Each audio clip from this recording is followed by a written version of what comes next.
따라볼까요? 만일 들었더라면. 성경에서는 들었다면 저렇게 그대로 나와요. 18절의 말씀을 보면 만일 들었더라면 그래요. 네가 듣고 행했더라면 하나님의 축복이 임했을 것이다. 여러분, 우리 살아가면서 후회하는 인생들이 아니라 정말 하나님의 말씀을 그대로 듣고 지켜 행할 수 있는 저와 여러분이 되시기 바랍니다.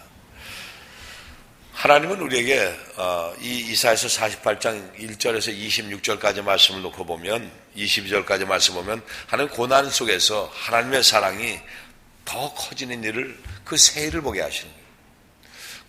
고난이 우리에게 유익이 되는 것은 고난 속에 들어가 보면 그 고난을 이기고 나와서 보면 어느새 우리에게는 하나님의 사랑을 더 깊이 체험하고 깨닫게 되고 또 어느새 알지 못했던 그 믿음들이 어느새 더 커져 있는 것을 봅니다. 하나님은 이 바벨론 포로가 됐던 이스라엘을 불러서 그들을 번성케 하시게 돼요. 그것은 그들이 마음에 들어서가 아닙니다. 그것은 오직 그들을 회복시키는 하나님의 은혜였습니다. 그들이 우상을 많이 섬기고 하나님의 말씀을 충종치 아니한 것으로 인하여 바벨론의 포로로 보냈던 하나님은 그들을 기억하시고 그들을 회복시키기 작정하시는 거예요. 그러나 이스라엘은 늘 그랬던 처럼 은혜를 잊어버립니다. 또 자기 공로를 찾아서 배신합니다, 여러분. 많은 사람들이 하나님을 배신하는 것을 보면 자기 공로를 찾기 때문에 그렇습니다. 교만입니다, 여러분. 이것이 이스라엘 얘기만이 아니라 바로 이 시대에 살아가는 우리들에게도 마찬가지입니다, 여러분. 하나님을 믿는다고 하면서도 하나님의 말씀 앞에 온전히 서지를 못해요. 온전히 선다는 것은 하나님의 말씀이 떨어지는 말씀을 아멘으로 화답하며 그 말씀을 지켜 행하는 것을 말합니다. 그런 그들에게 하나님은 말씀합니다. 악인에게는 평강이 없다. 오늘 22절 맨 마지막에 보면 악인에게는 평강이 없다고 딱 선포하시고 맙니다. 악인은 이방 대적국이 아닌 신앙 공동체 안에 있으면서도 하나님의 말씀을 믿지 않는 자들을 말합니다. 여러분, 우리가 예수를 믿는다고 하면서 신앙 공동체 안에 들어와서도 예수님이 하셨던 일들을 아멘 다 믿는다고 하면서도 어제나 오늘이나 영원토록 동일하신 그 주님의 역사를 기대하거나 그것을 믿지 못하는 지금 이 시대를 살아가요. 너무나 발달된 이 현대의학을 의지하다 보니까 근데 현대의학에서 도무지 풀 수 없는 수수께끼가 있습니다. 그것이 바로 신명기 28장 15절 이하에 나오는 그 저주의 병들인데 그건 하나님이 선포하신 말씀이에요. 하나님이 선포하신 저주의 병들이에요. 이 병들을 이길 수 있는 것은 딱 한 가지입니다. 의술로 치료하는 것이 아니라 하나님 앞으로 돌아서면 되는 거예요. 그러니까 하나님 앞으로 돌아서도록 인도하실 하나님이 그게 은혜인 거예요. 여러분, 어떤 경우에도 하나님 앞으로 돌아설 수 있는 기회를 그리고 하나님의 말씀을 믿는 그 시간을 그 기회를 주셨을 때 아멘으로 화답하면서 그 말씀 그대로 붙잡으시기 여러분 되시기 바랍니다. 다 믿는 것 같습니다. 그런데 정작에 그것을 하나님 앞으로 돌아서지 못합니다. 뭔가 자기도 지에 빠져버리고 말아요. 그러면 우리는 오늘 성경을 통해서 무엇을 들어야 하며 어떻게 우리는 해야 될까요? 첫 번째로 하나님은 알고 계신 것을 깨달아야 합니다. 하나님은 우리의 일거수일투족 우리의 삶 전체를 다 알고 계세요. 1절 2절의 말씀 보면 그들의 신앙은 어제 형식적인 것이었습니다.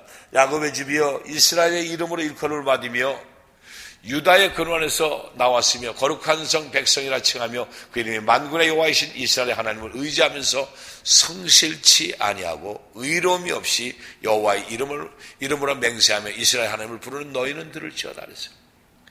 성실하게 하나님 앞에 온전히 가지를 못하면서 지키지 못하면서 하나님의 이름으로 맹세합니다. 여러분, 참 어리석은 것 중에 한 가지가 뭐냐면 우리 주님 안에서 하나님 안에서 우리 약속하자 그러잖아요. 손 걸고 약속하자 그러죠. 그런데 지키는 사람 봤습니까? 전부 하나님의 이름으로 예수의 이름으로 전부 다 기도한다고 그래요. 그런데 성경은 오늘 우리가 말씀합니다. 하나님을 의지하지도 않으면서 입술로다가 그냥 형식적으로 고백합니다. 하나님의 이름으로 맹세하고 하나님을 기념한다고 하면서 그러면서도 신실과 공의가 없습니다. 경건의 모양은 잔뜩 갖춘 것 같은데 경건의 능력이 없습니다. 여러분, 많은 분들이 그렇습니다. 믿음으로 살아간다고 하면서도 경건의 모양은 어쩌면 그렇게 잘 갖추는지 몰라요. 거룩한 백성 같습니다. 그런데 정작의 삶 가운데는 그 경건의 능력이 나타나는 것을 3절 4절의 말씀 봅니다. 3절 4절의 말씀은 여호와께서 가라사대 내가 옛적의 장사를 보였고 내 입에서 내어 보였고 내가 호련히 그 일을 행하여 이루었으니 내가 알거니와 너는 완악하여 그랬어요. 완악한 것을 좀 보시오. 완악하다는 것은 강팍하다는 것이나 폐역하다는 말과 유사한데 그 폐역하다는 것이나 강팍하다는 것에다 거기다 교만을 갖다 더 놓은 것입니다. 그 모습을 어떻게 얘기합니까? 내 목의 힘줄은 무쇠라 그랬어요. 내 이마는 노시라 그랬어요. 깨어지질 않습니다. 고집불통이라는 얘기입니다. 여러분, 얼마나 완악하면 교만한 마음으로 가득 채워져서 목의 힘이 더해집니다. 도무지 부드럽지 않습니다. 여러분, 전부 머리에 스트레스에 뭘로 오는 사람들이 어디서부터 굳습니까? 목부터 굳습니다. 목부터예요. 대부분의 사람들이 목 디스크라고 얘기합니다. 병원에서 목 디스크 판정을 받았습니다 그러는데 그것이 뭡니까? 스트레스 때문에 그렇습니다. 그런 분들을 많이 봐요. 저희 성도님 중에 한 분은 지금부터 한 2년 전에 저한테 와서 기도를 받으면서 그래요. 따님 때문에 와서 딸 때문에 기도 받으면서 목이 뻣뻣해서 있어서 그런데 병원에서 2년 전에 목 디스크라고 판정이 됐습니다. 목 디스크가 판정이 됐는데 왜 그걸 치료 못합니까? 수술하기도 그렇고 그래서 좀 그래도 있답니다. 아닙니다. 그거는 목 디스크라는 거는 200명 중에 한 명이 있을까 말까 합니다. 목이 굳은 것은 스트레스입니다. 아니요, 제가 작업상 그렇습니다. 이리 와 보세요. 2년 전에 치료해 줬는데 지금까지 멀쩡합니다. 다른 것 없습니다. 목이 굳었다는 건 무슨 말이냐면 스트레스 받는다는 얘기. 스트레스는 무슨 말입니까? 하나님을 믿지 못한다는 얘기입니다.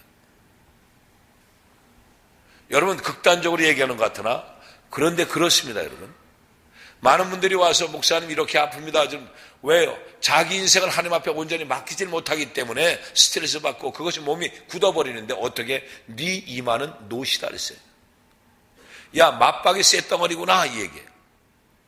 여기 저주를 내릴 때 어땠습니까? 미세먼지 타령을 하고 있는데 그 미세먼지가 아니라 미세먼지도 누가 하나님이 저주로다 바람을 불게 하신 바람을 여러분 봤잖아요. 중국에서부터 한국 반도로다가 오는데 이것이 어떻게 그렇게만 새빨갛습니까? 하나님이 그렇게 불어버리시는 거예요. 바람도 저 밑으로 불 수 있고 10에 대한 벌판으로도 불 수도 있는데 왜 굳이 글로만 부르실까? 바람도 하나님이 만드시는 겁니다.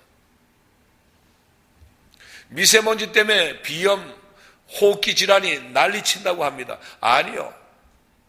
저주입니다, 여러분. 하나님을 믿는 백성들은 수없이 많은데 믿지를 못해요. 형식적으로 믿는데 진짜 이 마음속으로 믿느냐는 거예요. 목사님, 제 입장이 돼보세요. 수없이 들어봤습니다. 그 입장이 돼봐도 못 믿습니다. 여러분, 그러면 그 입장이 될 것이 아니라 내 입장이 돼보십시오. 믿을 수 없는 인생이 믿게 된 인생으로 바뀌어져야 되지 않습니까? 오늘 성경은 그 말씀을 하고 있습니다. 4절의 말씀에 내가 알거니와 그랬어요. 자, 5절의 말씀 보십시오. 그러므로 내가 이 일을 옛적부터 네게 고하였고 성사하기 전에 그것을 네게 보였느라 그렇지 않았다면 내 말이 내 신에 행한 바요 내 새긴 신상과 부어 만든 신상에 명한 바라 했으리라. 하나님의 인내하심으로 받은 구원을 자신들이 숭배하던 우상덕택으로 돌리는 거예요. 많은 사람들이 묘합니다. 하나님 앞에 나와서 예수를 잘 믿으면서도 어느 순간에 보니까 그래요. 그 전에 점쟁이가 나한테 이랬거든. 그 말에 빠져 있는 사람을 봅니다. 다 지워버리십시오. 과거에 점쟁이가 나한테 이렇게 얘기했거든. 이것에 빠져 있습니다. 우리 집에 와서 이렇게 얘기했거든. 그것에 빠져버려서 결국은 하나님이 하셨습니다 이것이 아니라 그 전에 사실은 점쟁이가 이렇게, 그 점쟁이 말이 그게 맞다 얘기예요. 하나님은요 우상을 가장 싫어하시거든요. 그래서 우상을 지금 성경에서 뭐라고 하면 내 탐욕까지도 우상이다 성경은 말씀하고 있습니다. 우리는 자꾸 만들어 놓은 것이만, 돌과 이 나무로 만들어 놓은 깎아 만든 것이만 가지고 얘기하고 있는데 내 마음속에 있는 탐심도 우상이다. 6절에서 8절 말씀 보십시오. 내가 이미 들었으니 이것을 다 보라. 너희가 선전치 아니겠느냐. 이제부터 내가 세일곤 내가 알지 못하던 은비한 일을 내게 보이노니 이 일들은 이제 창조된 것이요 옛적 것이 아니라 오늘 이전에 내가 듣지 못하니라. 그렇지 않았다면 내가 말하기를 내가 이미 알았노라 하시라 하십니다. 하나님은 계율에 빠지고 은혜를 많게도 포기하지 않고 새로운 구원의 사역을 예고하고 있는데 어떤 구원이냐면 내가 과연 듣지도 못하였고 알지도 못하였으며 내 귀가 옛적부터 열리지 못하였나니 이는 내가 괴율하고 괴율하여 모태에서부터 패역한 자라 칭함을 입은 줄 내가 알았습니다. 그래서 듣지도 못하고 알지도 못하고 열리지도 않았고 모태에서부터 패역한 걸 난 다 안다. 그러함에도 불구하고 내가 새로운 구원의 역사를 베푼다. 너희들 우상에 빠졌던 너희들아, 내가 그렇게 얘기를 해도 듣지 않았던 너희들아, 내게로 돌아와라. 바로 하나님은 새로운 계획을 여러분 들으라십니다. 두 번째 우리가 말씀하는 게 바로 9절에서 11절까지 말씀으로 새로운 계획을 들으라. 6절에서는 새 일을 보이시는 하나님의 새로운 계획은 연단과 회복이었다고 한다면 이 9절에서 하나님의 노하기를 더디하시면 자기의 이름을 위하여 참으시고 자기의 영예를 위하여 참으신다 그랬어요. 내 이름을 위하여 내가 노하기를 더디할 것이요 내 영예를 위하여 내가 참고 너를 멸절치 아니하리라. 하나님의 이름을 위해서. 시편 23편 3절에 보면 이렇게 말씀합니다. 내 영혼을 소생시키시고 자기 이름을 위하여 의의 길로 인도하시는도다. 하나님은요 우리를 구원시켜 나가는 그 놀라운 은혜는 뭐냐면 하나님의 이름을 위해서 하는 거예요. 그런데 우리는 내 은혜에 빠져서 내가로 자꾸 얘기하려고 합니다. 모든 사람들이 정말 믿음의 사람들의 고백은 내 영혼을 소생시켜서 얼마나 감사해요. 내 영혼이 살아날 수 있다는 것 자체가 감사합니다, 여러분. 그냥 내버려뒀으면 여기에 구원받을 사람이 누가 있겠습니까? 아무도 없습니다. 그러함에도 불구하고 구원은 믿음으로 이루어지는 것인데 불구하고 자꾸 행위를 얘기하고 있습니다. 믿음으로 이루어지는 것입니다. 하나님의 이름을 믿는 것이고 하나님이 우리를 이 의의 길로 인도하시는 그 놀라운 은혜는 오직 하나님께서 하나님의 이름을 위해서 참고 견디고 우리를 인도하신다. 10절의 말씀을 보면 연단과 고난의 풀무를 얘기하고 있어요. 보라 내가 너를 연단하시라 은처럼 하지 않고 너를 고난의 풀무에서 택하였노라. 연단은 하나님은 범죄한 자를 멸하지 않고 고난의 풀무로 이끌어 주신다는 거예요. 그것이 연단입니다. 풀무는 돌덩어리들을 사라지게 하는 것이 아니라 풀무는 금에 붙어있는 그 찌꺼기를 제거해서 순금으로 만드는 겁니다. 고난은 내 것을 버리고 하나님 것으로 변하게 됩니다. 고난을 통해서 여러분 정말 하나님을 온전히 믿는 백성으로 바뀌어지게 되는 것입니다. 하나님은 하나님의 백성들이 철저히 하나님의 말씀에 순복하도록 고난을 사용하시는데 고난은 피하는 것이 아니라 고난은 극복해 나가는 것입니다. 이겨나가야만 되는 것입니다. 고난이 왔을 때 포기하는 것이 아닙니다. 고난이 오면 사람들은 벌써 살 길을 찾으려고 해요. 그런데 그 길은 멸망의 길입니다. 고난이 다가오거든 묵묵히 주님 앞에 나와서 기도하십시오. 고난이 있음에도 불구하고 기도할 수 없다는 것은 하나님을 포기한 자들입니다. 단적으로 그렇게 얘기할 수밖에 없습니다. 고난이 있음에도 불구하고 하나님을 믿는데 어찌 여러분 앉아서 저절로 모든 일이 일어나기를 기다릴 수 있겠습니까? 고린도서 1장 8절에서 10절 말씀 보십시오. 형제들아 우리가 아시아에서 당한 환난을 너희가 알지 못하기를 원치 않으니 심해 지나도록 심한 고생을 받아 살 소망까지 끊어지고 우리 마음에 사형 선고를 받은 줄 알았으니 이는 우리로 자기를 의뢰하지 말고 오직 죽은 자를 다시 살리시는 하나님만 의뢰하게 하심이라. 그가 이같이 큰 사망에서 우리를 건지셨고 또 건지시라. 또한 이후에라도 건지시기를 그를 의지하며 바라노라. 바울은요, 사형 선고를 받은 것 같은 그 끔찍한 시간에, 모든 것이 끝난 것 같은 그 시간에 자기 자신을 의뢰할 것이 아니라 하나님 말을 의지하는 거죠. 죽은 자를 살리시는 그 하나님, 없는 것을 있는 같이 부르게 하시는 그 하나님을 의뢰하는 그것이 바로 믿음인 것이에요. 지금 내 인생의 모든 것이 다 끝났습니다. 더 이상 내 앞엔 소망이 없습니다. 그래서 자기 능력을 바라고 자기 것을 주려고 나가는 순간엔 더 깊은 수렁에 빠지고 말아요. 자기 계산 속에서 빠지고 맙니다. 그런데 하나님을 의뢰하고 가는 사람에겐 하나님이 하나하나 문을 열어주시는데 놀란 은혜를 채워주시는 겁니다.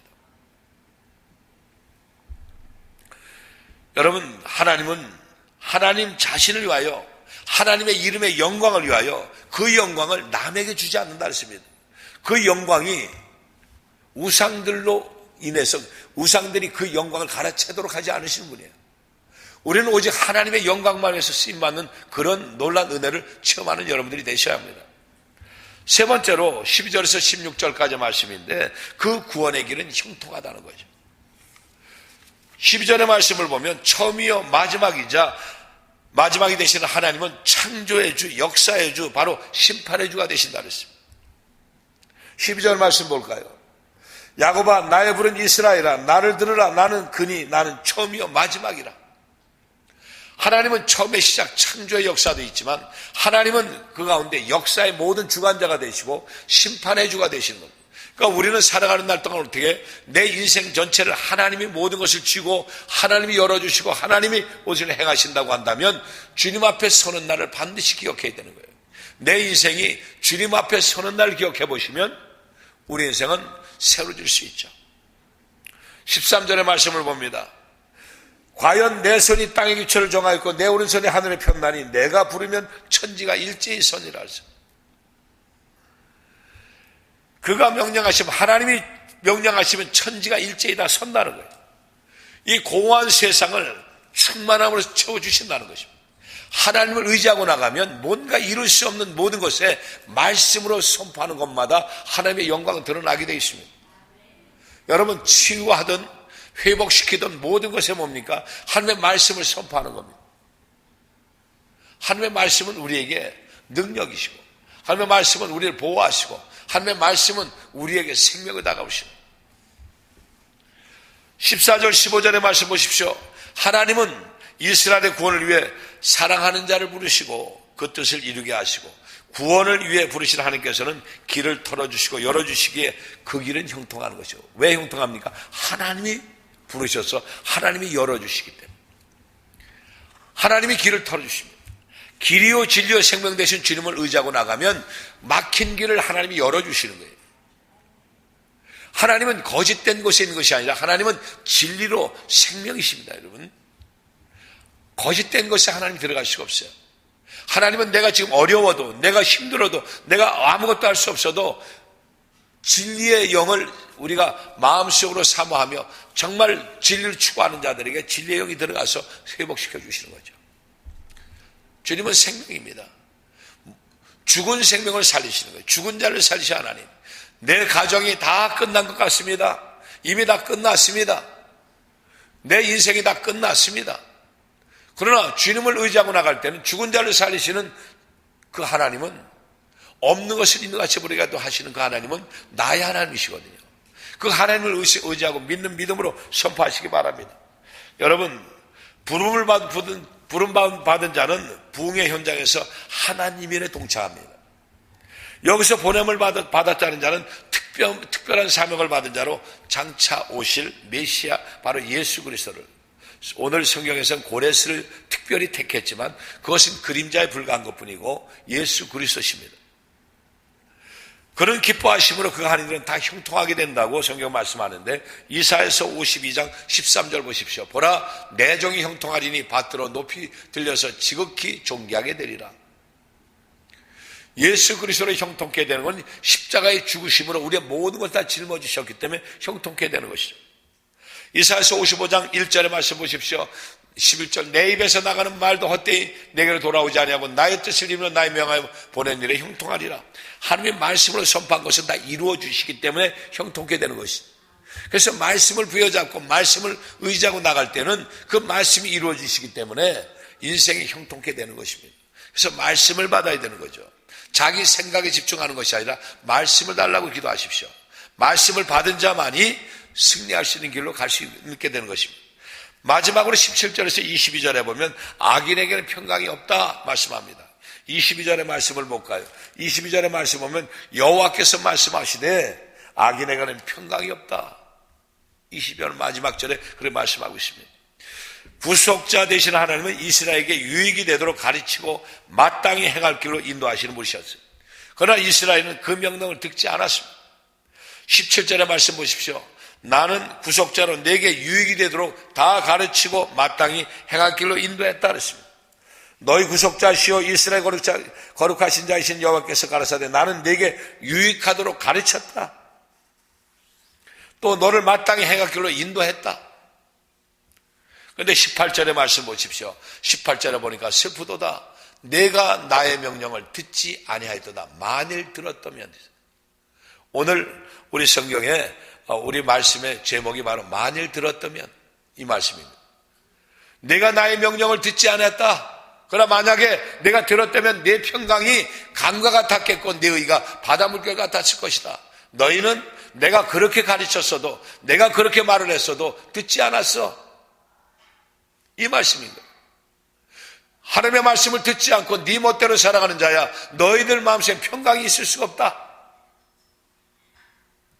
불편합니다 여러분. 늘 하나님 앞에 보고 쫓기듯이 갑니다. 하나님은 그러신 분이 아님에도 불구하고 하나님이 나를 이렇게 치시는 건가? 하나님이 나를 이렇게 내가 이렇게 죄를 져서 그런가? 내가 뭔가 부족해서 그런가? 자기 생각 속에 마음에 평안이 없습니다. 19절에 보십시오. 만일 들었다면 네 자손이 모래 같았겠고 내 몸의 소생이 모래 알갱이 같아서 그 이름이 내 앞에서 끊어지지 아니하였고 없어지지 아니하시라 하십니다. 자손이 잘 되는 것이 바로 뭐예요? 하나님의 축복입니다. 여러분 하나님의 말씀을 듣고 행하는 여러분들 되시기 바랍니다. 모습이 아닙니다. 겉모습으로 이게 되는 것이 아니에요. 20절에서 22절에 악인의 평강이 없다 그랬는데 20절의 말씀을 보십시오. 포로생에서 나와서 하나님이 이루신 구원을 기쁨으로 찬양하라 이렇게 말씀합니다. 너희는 바벨론에서 나와서 갈대인을 피하고 즐거운 소리로 이를 선포하며 들리며 땅끝까지 반파 이르기를 여호와께서 그 종 야곱을 구속하셨다라. 또 21절에 봤더니 바벨론의 구원은 하나님께서 이스라엘 백성들에게 애굽에서 구원하셨던 그 사역처럼 하나님의 위대하신 구원의 사역을 이젠 시작하는 것에 불과하다는 것이죠. 이제부터 내가 시작을 한다. 바로 위대하신 구원의 사역을 21절에 여호와께서 그들을 사망으로 통과하시던 때에 그들로 목마르지 않게 하시고 그들을 위하여 바위에서 물이 흘러나게 하시며 바위를 쪼개서 물로 솟아나게 하셨느니라. 이스라엘 백성들을 가나안 땅까지 인도하시는 그 하나님의 놀라운 은혜는 이미 말씀을 통해서 다 이루어진 것입니다. 그런데 세일을 허락하리라. 바벨론의 포로로 잡혀간 너희들을 다시 회복시키시겠다 말씀을 하고 계신 것입니다. 여러분 우리의 인생이 지금 도무지 솟아날 군형이 없어요. 내 삶의 인생이 도무지 풀어질 수 있는 기미가 없어요. 그럴 때 우리는 무엇을 의지합니까? 하나님밖에 없습니다. 하나님만 의지하십시오. 알량한 자기의 지식, 알량한 자신의 경험, 알량한 자기의 지금까지의 소신을 가지고 하나님 것이라고 착각하지 마십시오. 오늘 성경을 말씀합니다. 만일 내가 들었더라면. 하나님의 말씀을 듣는 자들이 바로 믿음의 사람들입니다. 말씀을 듣고 행하는 믿음이 있는 자들에게 하나님의 형통의 복을 채워주시는 거예요. 오늘 성경을 보면서 여러분 정말 하나님의 구속사역이 나타나면 사람들은 두 가지 부류로 딱 갈라지는데 뭐냐? 하나님의 인도하심과 가르침을 바로 받아들이느냐 아니면 받아들일 수가 없느냐. 이상합니다 여러분. 하나님의 역사가 나타나는 성령의 역사가 나타나는 이 현장 가운데서도 어떤 사람은 그걸 받아들이는 사람이 있고 어떤 사람은 받아들이지 못하는 사람이 있습니다.